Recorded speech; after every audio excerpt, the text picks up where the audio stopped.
गोदावरी का पवित्र तीर, गोदावरी का पवित्र नीर, गोदावरी का शीतल समीर, भवतिमिर नाशक।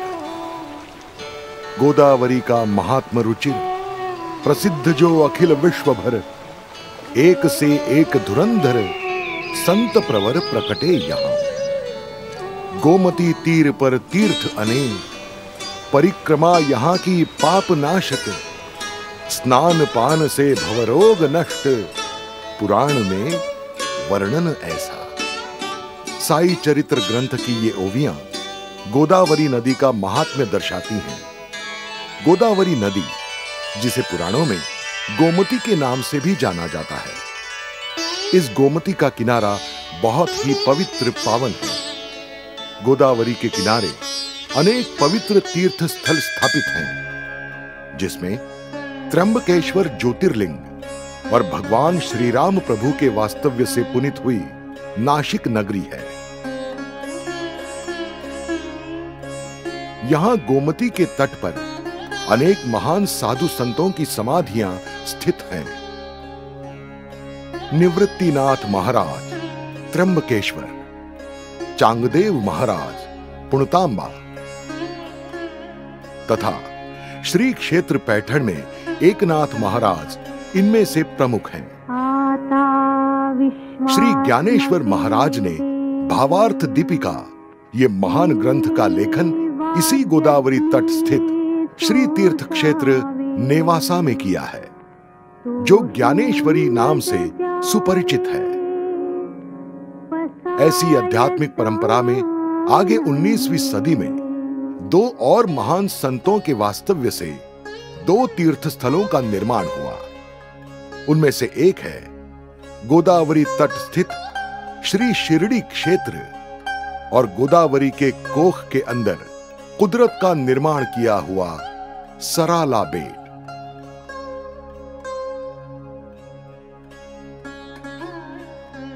यहां महानुभव पंढरपुर के विट्ठल भगवान के ज्येष्ठ भक्त श्री गंगागिरी महाराज ने स्थापित किया हुआ मठ है, जिसे अध्यात्म मार्ग का महान ज्ञानपीठ कहा जाता है। इतना ये महान पावन क्षेत्र है।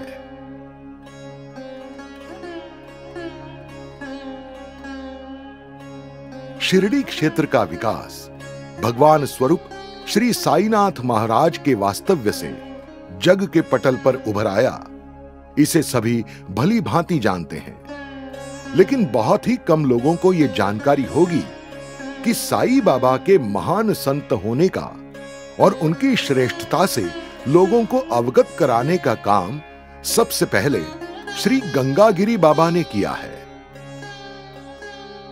हुआ यूं कि प्रसिद्ध वैष्णव श्री गंगागिरी महाराज ने शिरडी गांव में हरिनाम सप्ताह का आयोजन किया था। उस उपलक्ष्य में आयोजित अन्नदान तथा कीर्तन समारोह के मंच पर से वो उपस्थित समुदाय को संबोधित कर रहे थे। अचानक उनकी नजर कंधे पर से मिट्टी के घड़े में पानी भरकर पेड़ पौधों को पानी देने का काम करते हुए श्री साईं बाबा पर पड़ी। साईं बाबा को देखते ही उनके मुंह से शब्द निकल पड़े और वो बोले, अरे ये हस्ती यहां कब आई? आप शिरडी वासियों का भाग्य महान है कि ऐसा हीरा इस गांव ने पाया है। मेरे बोल याद रखना, आज ये मामूली फकीर बनकर कूड़ेदान में जिंदगी बिता रहा है, लेकिन एक दिन पूरे जगत को पता चलेगा कि ये अनमोल रत्न है, ये हीरा है, हीरा।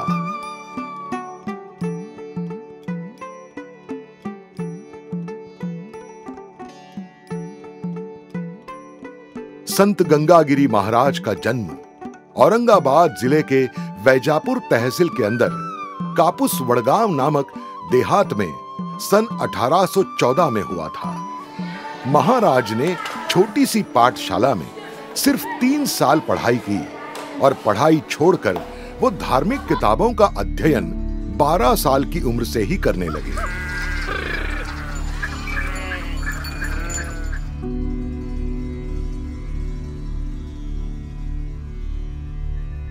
उम्र के 15 साल से महाराज कुश्तियां खेलते थे और उस प्रदेश के नामचीन पहलवानों में उनकी गिनती होती थी। महाराज कापुस वडगांव में जब रहते थे तब उन्हें 20 साल की उम्र में नाथपंथी बुआ के स्वरूप में अपने सद्गुरु की प्राप्ति हुई। नाथ संप्रदाय की परंपरा का ज्ञान अपने सद्गुरु नाथ बाबा से उन्हें मिला। तब से उन्होंने नाथ संप्रदाय और शिव संप्रदाय का अध्ययन उपासना शुरू की। एक दिन अचानक उनकी मुलाकात सावखेड़े गांव के कालूबा धनगर नामक सदाचारी व्यक्ति से हुई। श्री कालूबा धनगर को दृष्टांत हुआ कि उनके पास जो ज्ञानेश्वरी ग्रंथ की हस्तलिखित प्रति है वो गंगागिरी महाराज को दी जाए। इस तरह कालूबा को हुए दृष्टांत के माध्यम से महाराज को यह ग्रंथ मिला। एक और प्रसंग ने गंगागिरी महाराज के जीवन को एक नया मोड़ दिया। महाराज पुणतांबा से कुश्ती जीतकर वापस लौट रहे थे। तब उनका मुकाम मातुल ठाण नामक गांव में हुआ। वहां लक्ष्मण बुआ गिरी नामक बाल ब्रह्मचारी तथा अध्यात्म मार्ग के एक अधिकारी व्यक्ति से महाराज की मुलाकात हुई। उन्होंने महाराज को उपदेश किया कि अरे आम व्यक्ति को कुश्ती में कोई भी हरा सकता है, लेकिन काल जिसने बड़े बड़े महान हस्तियों को निगल डाला है, बड़े बड़े महान अधिकारी व्यक्ति जो काल के मुख के हवन हो गए हैं, उस काल को जो हराएगा वही सच्चा पहलवान कहलाता है। यह अमृतवाणी ने महाराज में मूलतः बदलाव आया। महाराज ने कुश्तियां खेलना बंद कर दिया और ज्ञानेश्वरी तुकाराम गाथा का अध्ययन करने लगे। तब से महान वैष्णव वीरों में उनकी गिनती होने लगी। गांव-गांव में नाच गाना, तमाशा, नौटंकी आदि के फड़ लगे रहते थे। शराब नित्य का उपचार हो गया था। अय्याशी का दौर आम हो गया था। ऐसे प्रतिकूल वातावरण में अध्यात्म की ओर समाज का लक्ष्य बटोरने का मुश्किल काम संत गंगागिरी महाराज ने अविश्रांत मेहनत कर किया। फलस्वरूप गोमती के किनारे का पूरा प्रदेश भक्तिमय वातावरण से गूंज उठा। उस वक्त वहां अनाज की पैदावार तो थी, लेकिन बार बार होने वाले प्रकृति के प्रकोप से अकाल का सामना करना पड़ता था। लोग भूखे मर रहे थे। उस वक्त महाराज ने बहुत ही अच्छे उपक्रम की शुरुआत की, जो उपक्रम आज तक अखंडित रूप से बरकरार है। उस क्रांतिकारक उपक्रम का नाम है अखंड हरिनाम सप्ताह, और उसी उपक्रम को महाराज ने अपने जीवन का उद्देश्य बनाया। भूखमरी से तड़प रहे जनों को राहत दिलाने के लिए हरिनाम सप्ताह को अन्नदान की जोड़ दी।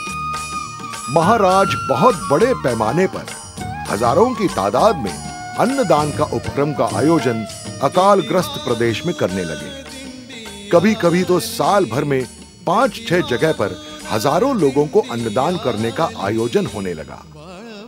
सन 1858 में इस उपक्रम का आयोजन निरंतर होता आ रहा है। आगे इस उपक्रम को स्थिरता देने हेतु कायम वास्तु तथा खेती का उपक्रम करने का प्रयास संत गंगागिरी महाराज करने लगे। इस कार्य के लिए उन्हें गतायुष्य में जहां पवित्र पावन अनुभूतियां प्राप्त हुई थी, जहां उन्हें ब्रह्म ज्ञान की प्राप्ति हुई थी, वही प्रदेश प्राप्त करने की कोशिश में महाराज लगे। ये भूभाग का नाम है सराला बेट। सराला बेट शिरडी से पुणतांबा, मातुल ठाण, नाहूर होकर आगे लगभग 30 से 35 किलोमीटर दूरी पर है। ये द्वीप वैजापुरकर बचराल शेठ नामक साहूकार का था। ये संत गंगागिरी महाराज को आदर भाव से मानने वालों में से एक थे। ये जमीन बचराल शेठ ने सन 1873 में गंगागिरी महाराज के अन्नदान उपक्रम को हमेशा के लिए उत्पन्न स्रोत निर्माण करने हेतु दान में दी। उसके बाद अन्नदान के कार्य को बढ़ावा मिला। जनता का योगदान, खेती की आय और सेवाभावी लोगों के कष्ट सेवा का फलस्वरूप आज 150 साल पुराना ये पावन क्षेत्र तीर्थ क्षेत्र हो गया है। ऑप्शन महाराज के मुख से निकली हुई अमृतवाणी का यहां अनुभव होता है। महाराज का घोष वाक्य है, देने को अन्नदान, लेने को हरि नाम, तरने को लीनता, डूबने को अभिमान। धीरे धीरे सराला बेट प्रदेश एक आध्यात्मिक तथा सामाजिक कार्य का केंद्र बन गया। यहां आज अन्न छत्र, गौशाला, पाठशाला, आध्यात्मिक ध्यान केंद्र, वारकरी संप्रदाय की शिक्षा प्रदान करने वाला तथा कीर्तनकार की नई पीढ़ी का निर्माण केंद्र है। प्राचीन आध्यात्मिक किताब तथा ग्रंथों से भरा पुस्तकालय, ऐसे अनेक उपक्रम कार्यरत हैं। ऐसी महान विभूति संत गंगागिरी महाराज की समाधि तथा विठ्ठल रखुमाई, शिव भगवान का मंदिर और गंगागिरी महाराज के पश्चात उनका कार्य आगे बढ़ाने वाले उत्तराधिकारी की समाधियां यहां स्थित हैं।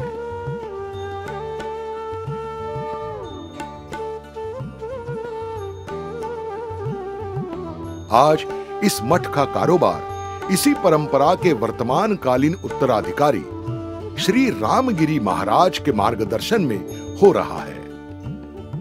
सराला बेट की परिक्रमा और गोदावरी की परिक्रमा के साथ दीपोत्सव और मां गोदावरी की आरती, यह हमारे प्रोग्राम में रहेगा। हर दिन भक्तों के लिए यह सुविधा उपलब्ध होगी। दूसरा मुद्दा यह है कि नक्षत्र भाग, राशि, नक्षत्र और ग्रह, इनका जो संबंध आता है, हर राशि के नक्षत्र के ग्रह के जो वनस्पतियां होती हैं, वह वनस्पतियां और नक्षत्र मंडल जैसा ऊपर नक्षत्र मंडल होता है, उसी तरह नीचे नक्षत्र मंडल बनेगा और उस नक्षत्र के वृक्ष के नीचे बैठ करके जो मानसिक समाधान आपको मिलेगा, वह नक्षत्र बाग यहां बनेगी।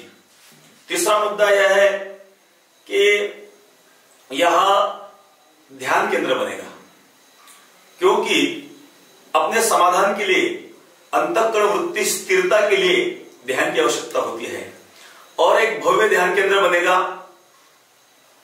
कुछ लोगों को समय कम होता है, उनके लिए 8 दिन, 10 दिन, 15 दिन के लिए ध्यान की सुविधा बनेगी और वहां उनके भोजन की व्यवस्था, निवास की व्यवस्था और कुशल आचार्य यहां उनके लिए लाए जाएंगे और उस कुशल आचार्य से और उनको उस ज्ञान की प्राप्ति हो जाएगी।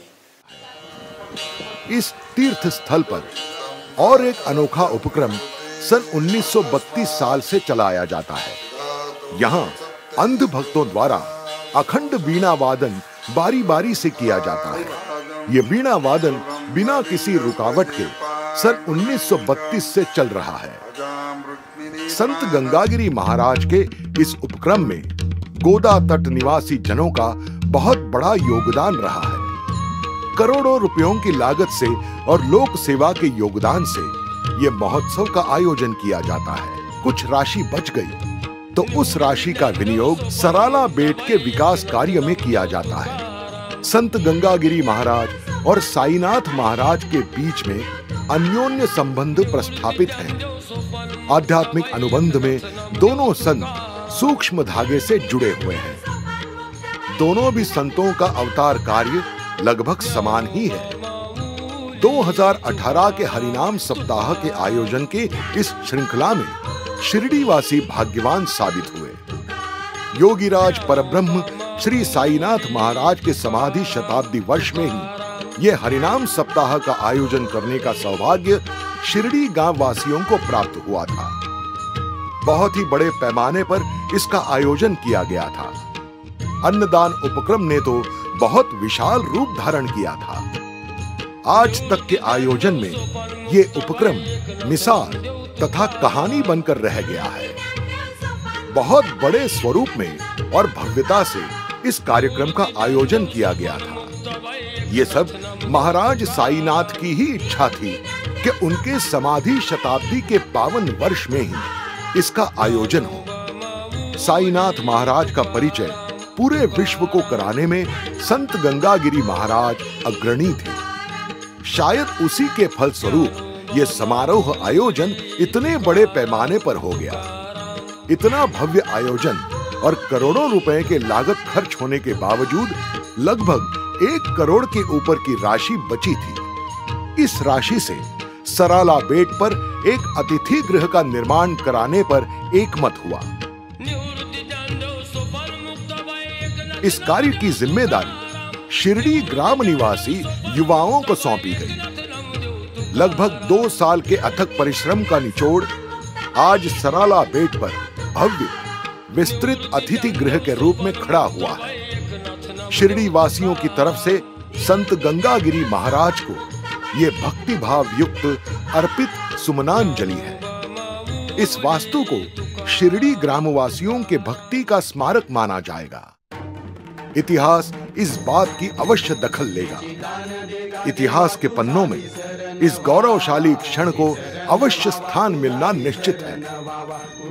समस्त विश्व का ध्यान इस वास्तु के निर्माण की ओर आकर्षित हो जाए, इसी आशाओं के साथ आपसे विदा लेते हैं। मुक्ति आणि संपदा, नरगे मुक्ति आणि संपदा, संत संग देई सदा, संत संग देई सदा, संत संग देई सदा। तुका म्हणे गर्भवासी सुखे घालावे आम्हासी, सुखे घालावे आम्हासी, सुखे घालावे आम्हासी। गुण गाईन आवडी हेची माझी सर्व जोडी, माझी सर्व जोडी हेची माझी सर्व जोडी।